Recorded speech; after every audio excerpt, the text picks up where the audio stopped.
Cable TV.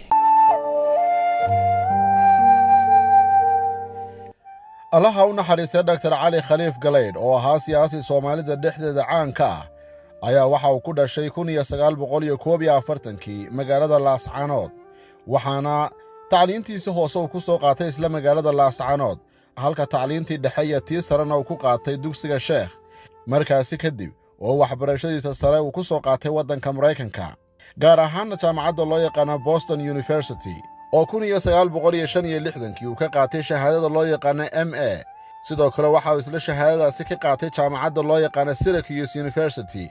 ee ku taala magaalada New York 1969 isla jaamacaddaasi Syracuse University ee ku taala magaalada New York ayaa uu ka qaatay shahaadada loo yaqaan PhD 1972 Dr. Cali Khaliif markaasi kadib waxa uu dib ugu soo laabtay waddanka Soomaaliya markaas oo uu qabtay shaqooyinkiisii ugu horreeyay oo ay ka mid ahayd xafiiska siyaasadda oo u qaabilsanaa wasaaradda arrimaha gudaha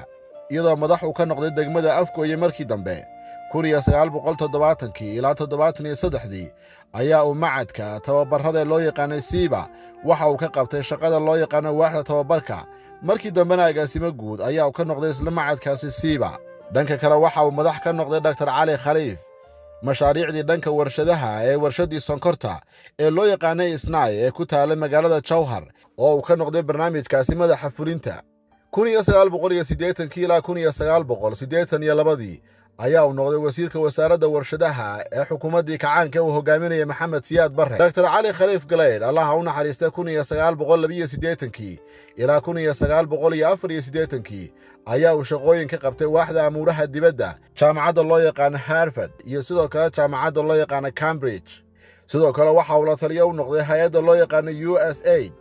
iyo sidoo kale jumciyadda qurumaha ka dhaxaysa waaxda u qaabilsan horumarka Dr. Cali Khaliif Galeyd sidoo kale waxa uu wax ka dhigay jaamacadaha ku yaala waddanka Mareykanka qaarkood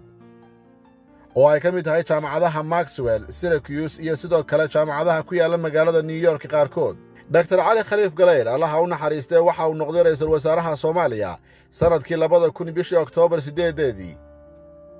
isagoo ka mid ahaa siyaasiyiintii ka qayb galay shirkii dib u heshiisiinta ee carta lagu qabtay waddanka Djibouti